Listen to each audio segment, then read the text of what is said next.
right, guys, are y'all ready?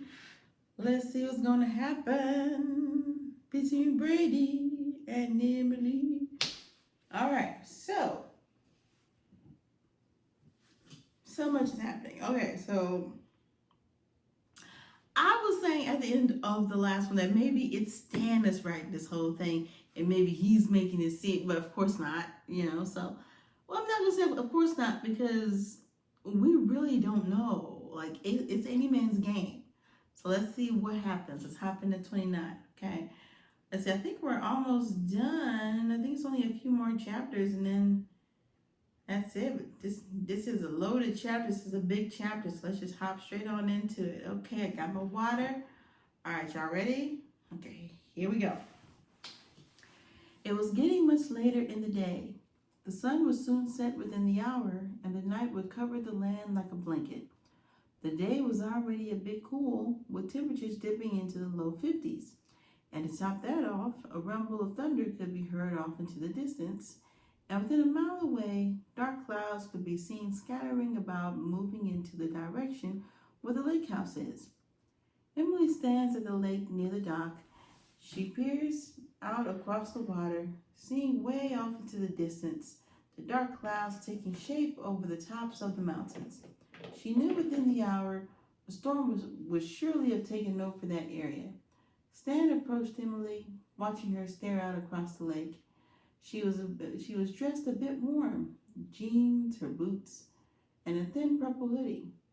Maybe we should have approached him differently, Stan suggested. Why should you care? You were jealous and against it last I remember when the idea was in development, Emily responded. Stan could see the cold stare she was giving while her eyes were focused across the lake, the sounds of thunder roaring off into the distance, causing a bit of an echo throughout the mountains surrounding them. Stan knew there was no talking Emily out of erasing Brady from the novel. It was time he died in the book and disappeared from her life for good. But what did he do to deserve that? There's been no other woman here that she had any illusions that he was doing stuff with. Yeah, I was. Until I realized how much success these books brought you since you created him. Creating your life surrounding this madness you have written about has so big time worldwide. And said, Emily removes her eyes from the lake and starts walking around the yard while Stan follows, trying to reason with her on keeping Brady around, trying to remind her how successful it is. My mind is made up. I have to do what is right for me now. It is time to end the story and move on to something new. You can't keep a series going forever, she explained. And while they walked around the yard, Stan continued to try to convince her otherwise. During the time of a light rain moved into the area, followed by the echoing sounds of thunder becoming a bit louder as it roared into their direction, much closer now. Stan continued to talk and follow Emily while she paced herself around the yard, feeling the cool droplets of rain blowing downward from the darkening skies. This storm cell moving in was getting closer to their location, and while she was pacing around, Stan felt as though she might give in. Stan waited while following Emily while she checked around the front yard. He wasn't too sure about what she was doing, but he followed and waited for a reply that he never got from her. He did not want to push it any further, so he decided to be patient with her. It had become much darker now. The sun almost hidden by the mountains off to the west of their location, and these dark clouds had moved in much closer. Followed by increasing wind speeds, the sounds of the roaring thunder almost above their heads, and shortly after, streaks of lightning could be seen bouncing around the skies over the lake, causing a beautiful reflection off the water. The rain was now falling over the both of them. It was slight droplets until it became a steady pour. Stan and Emily did not have to say anything, but they both felt as though the storm were like a typical summer storm, of course. Subtracting the cold dropping temperatures they were experiencing. She never responded to Stan, leaving Stan to believe that she may have the suggestion circulating in her brain even while she opened the front door to enter the house. As soon as Stan closes the door, he and Emily both stop dead in their tracks. A deafening roar of thunder vibrates the house, and a bright streak of lightning hits something within the woods. Possibly a tree had been struck by the sound of it. Within seconds, the power to the house went out. It was dark. By this time, the sun was gone, and the only light that did come from outside, shining through the windows, was the solar lights. And, of course, when the lightning would flash around, Emily walks over.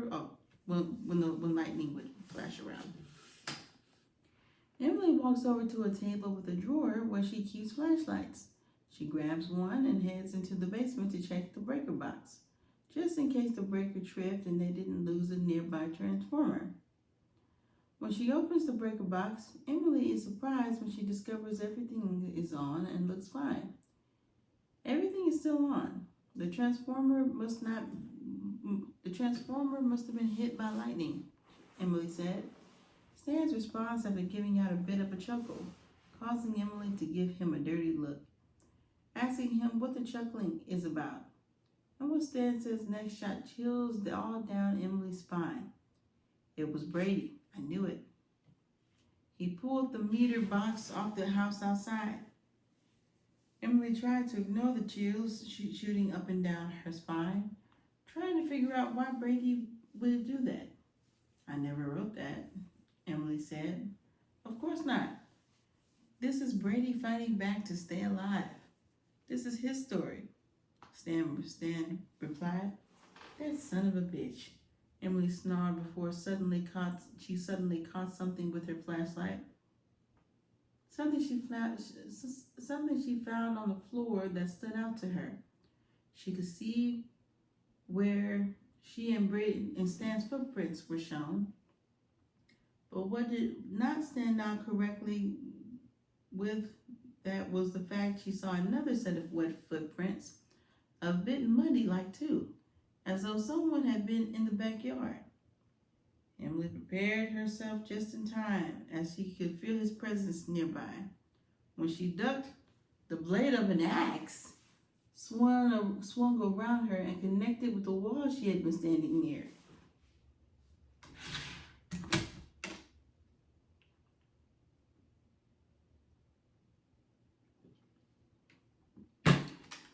This is getting violent. Okay, well, it's a good thing this is his axe right here. He's got his axe. Boom. Swipe. Okay. All right. Give it up, Brady. You're just making things worse than they already are, Emily said.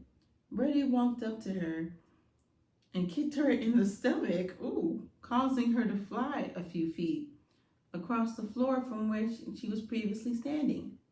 It didn't quite knock the wind out of her. The kick was more or less meant to shove her to the floor. Emily remains on the floor, sitting up, seeing how Brady just stood there holding his axe several feet away from her, looking like some psychopath. She shines her light around, not seeing Stan anywhere in the basement. Don't look for Stan to help you. I turned him off for a while. Brady stood momentarily, looking at Emily. He could see a bit of her face because she wasn't shining the light directly into his eyes, and it was casting enough light to see the room pretty well from where he was standing. He could see the look on her face was pure shock. You thought you created me, bitch. I created you. The day I was inside that bookstore signing books, I used my imagination to create a dream girl to bring me here so I could finish my book and end that damn Novelist and the Lake House series. I am fed up with having to do things to write a bestseller. I can create things with my mind.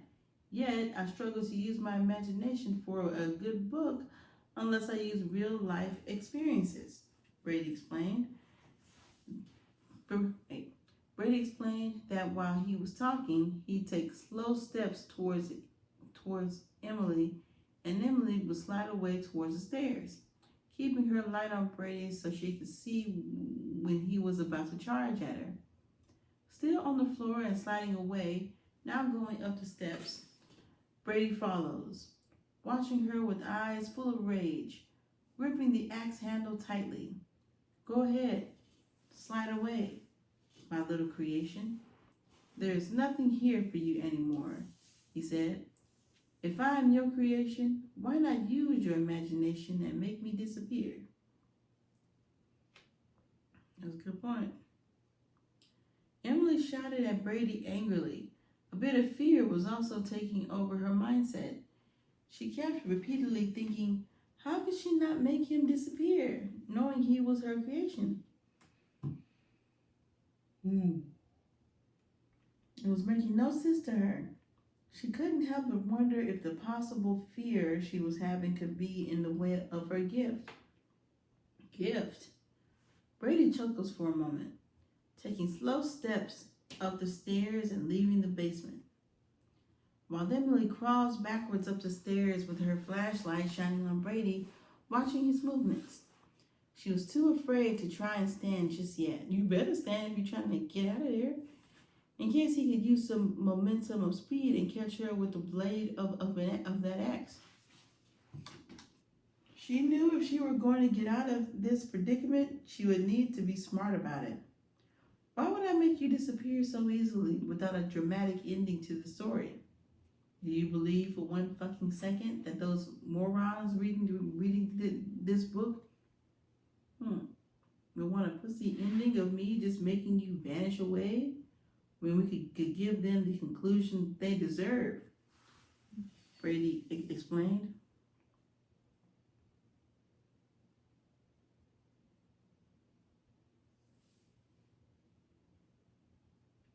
Emily slid backwards across the stairs, hoping the door would be open.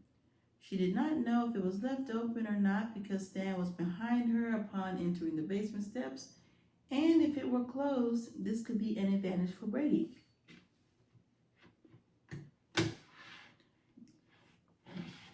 For the record, I am up late. Like, I need to be in the bed. But I will not put this book down. I do not. I cannot, will not, shall not, have not. So, I need to be sleeping, but I'm not doing that. So, if y'all hear me doing a little ho-ho, it's because I need to be in the bed. But I cannot. I am glued here. At the very least, I have to see what's going to happen. Otherwise, I'm going to be up all night wondering about it. Let's see. Emily slid backwards across the stairs, hoping the door would be open. She did not. Okay, ran away. This is my fucking lake house. I wrote those fucking books. I sat at those damn book signings, greeting those asshole readers. Not you. Not some redhead bimbo I created. It was all me, all mine. It was all me all the time. He insisted before he suddenly charged at Emily, shouting as he went to swing the axe downward towards her legs. Luckily, she moved just inches before the axe blade could connect with her left foot. Immediately, Emily rose out of the way and hurries to her feet, turning out off the flashlight while running through the house somewhere to hide. The door to the basement was left open, giving her that edge when she crawled through to have the space to roll out of the way before Brady could snag her with that axe blade, making her wonder now if he wanted to play around with her first. For the simple fact he went for her foot instead of her torso or head, she was getting this feeling as though he wanted to torment her first.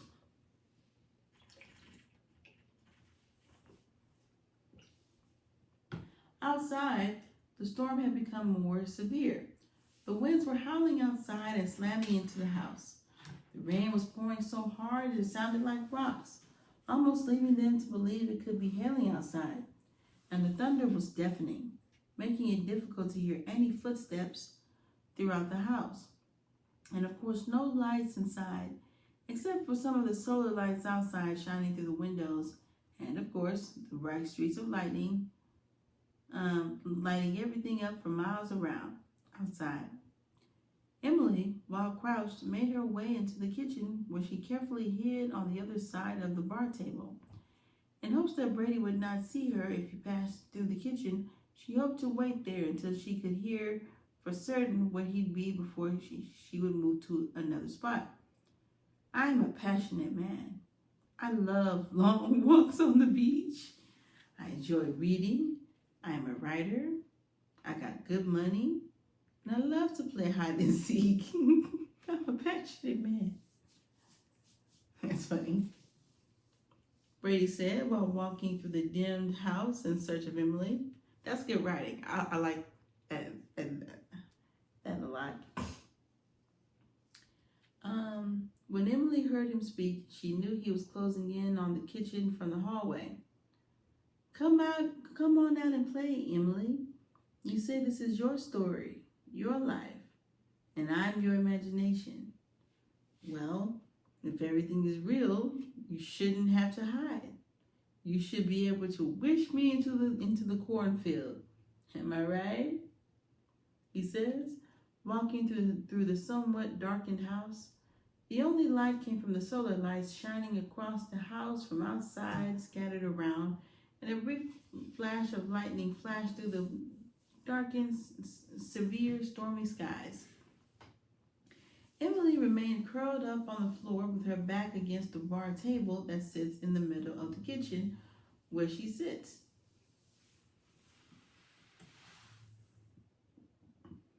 She faces the sink, cabinet, and the kitchen sink window sits above her location.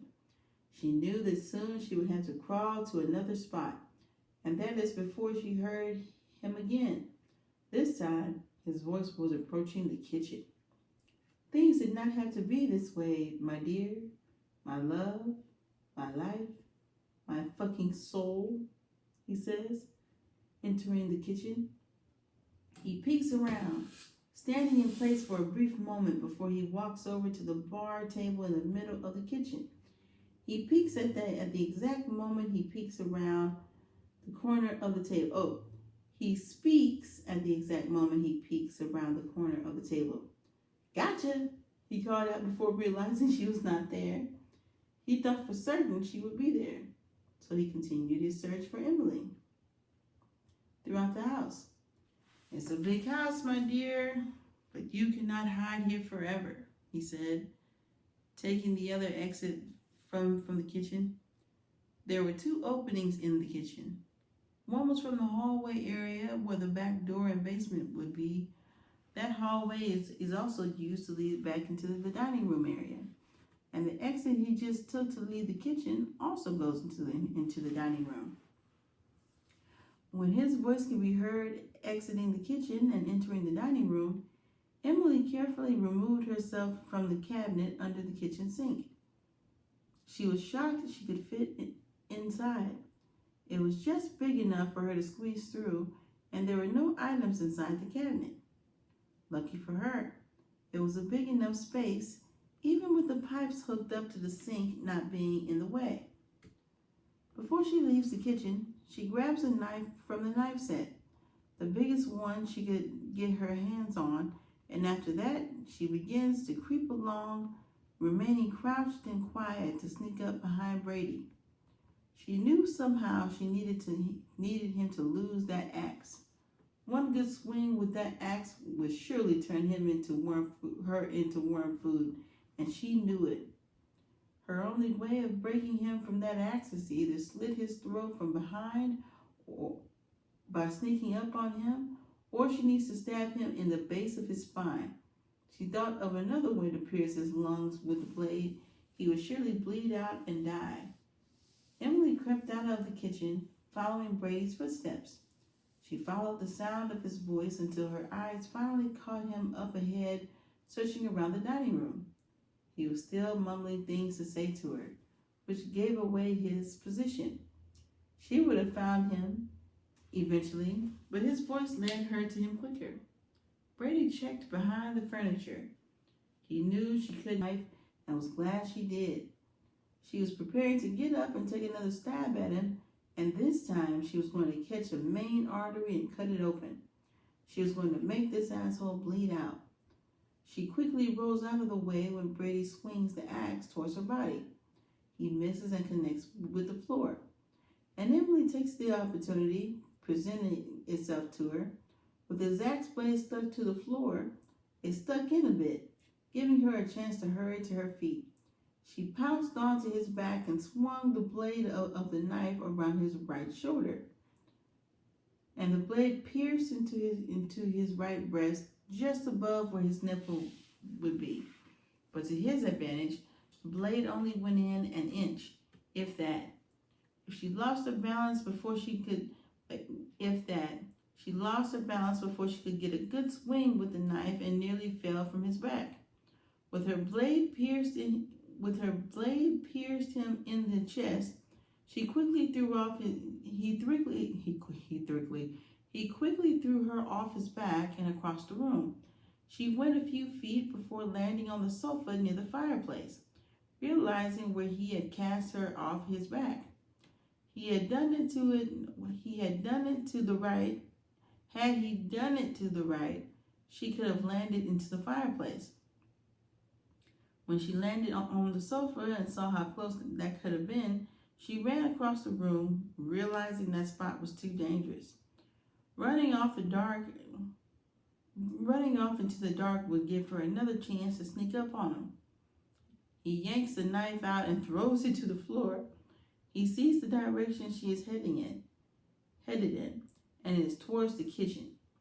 After throwing the knife to the floor and gripping the axe handle, he goes to search for her again. You're going to have to do better than that if you're trying to end my life, he warned. Walking into the kitchen with his eyes fixed around the room, looking for any signs of shadow play from her, listening for any movements. Of course, with the storm outside, it was complicated to hear very well inside. He goes through, searching around, and goes to the other kitchen entrance.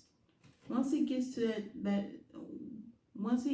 that doorway, Emily from behind leaps onto his back, punching and clawing at the face and eyes with her fingernails that weren't long, but they were long enough to use on softer flesh.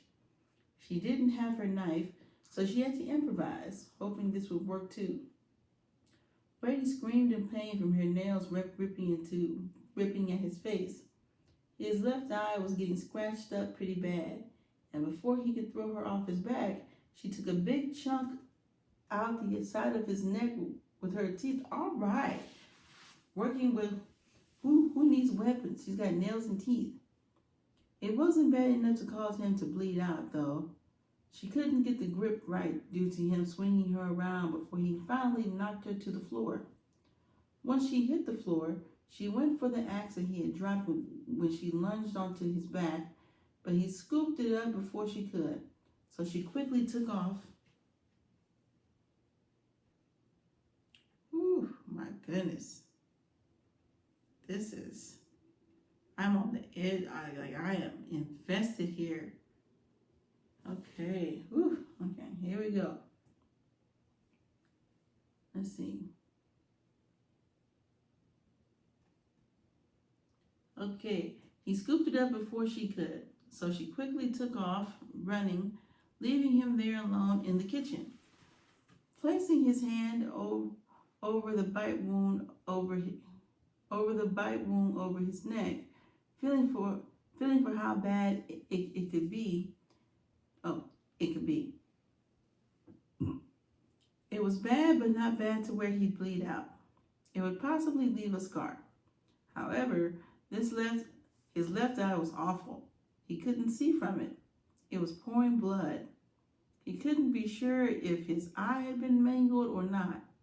You bitch, you will pay for that. His voice roared across the house before he took off in the direction she ran in. You will pay for that. When he crosses through the opening from the kitchen into the dining room, Emily blindsides him from his left side, of course not seeing anything with his left eye, causing a blindside for him. She quickly wailed away at him, swinging fists and kicking him the best she could. He fought it off before swinging his axe. She barely ducked and it connected with the wall. He is not good with this axe. He pulls it out while grabbing Emily's hair just as she is about to run off. Of course, his grip around her hair wasn't tight enough, so she got away, ripping out some of her hair left in his hand. She ran for the stairs and headed up.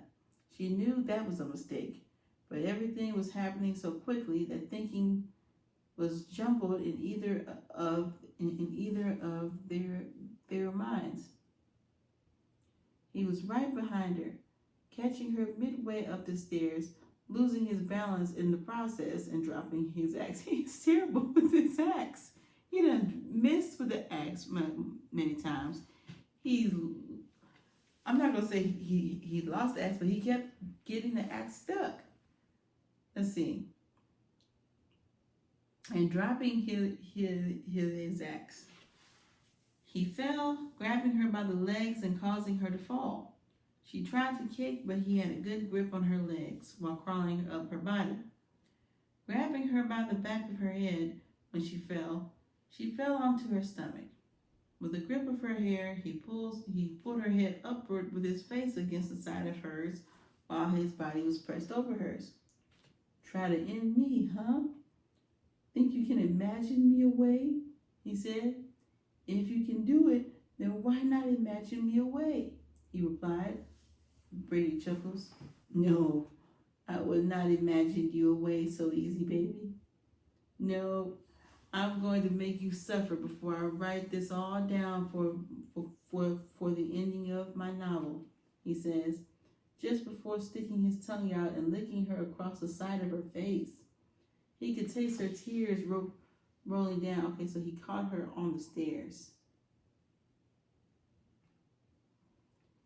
Your tears taste better when you have fear running through you. I can taste I can taste your fear, he claimed. Emily could feel that he loosened his grip around her hair. It was the edge she needed to move her head when he loosened his grip. He was starting to lick her neck and taste her skin. You want to taste something, asshole? Taste this, she roared quickly, using her head to headbutt him across the front of his face, causing him to lose his balance and roll off her body. Emily got up and started kicking him as hard as she could into his stomach and chest. She may have broken his nose with the side of her head when she headbutted him. She wasn't sure, but she knows her head busted into something on his face by the sound of his reaction to getting hit. After kicking him in the torso area a few good times, I lost my place, a few good times as hard as she could, she ran a few steps down for the axe he had dropped seconds ago. She reaches down for it and turns around. She can hear Brady shout before he collides with her, practically spearing her down the stairs. Wait.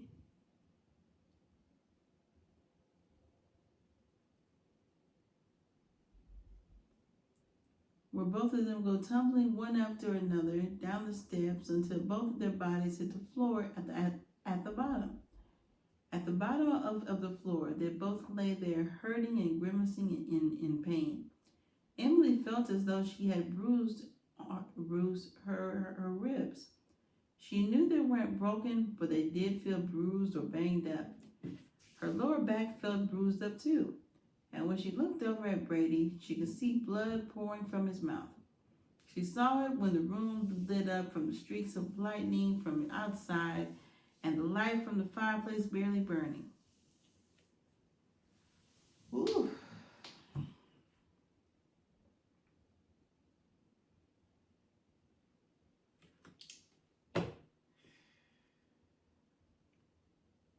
All right, part 2 is coming. Oof, y'all. This chapter is action-packed Action Jackson. I'm calling this chapter Action Jackson. Okay, hit me up for part 2, chapter 29, aka Action Jackson, coming up. Like, comment, subscribe. Let me know what y'all think is really going on, because it's so much I want to say, but I'm away. Okay, love y'all. Peace.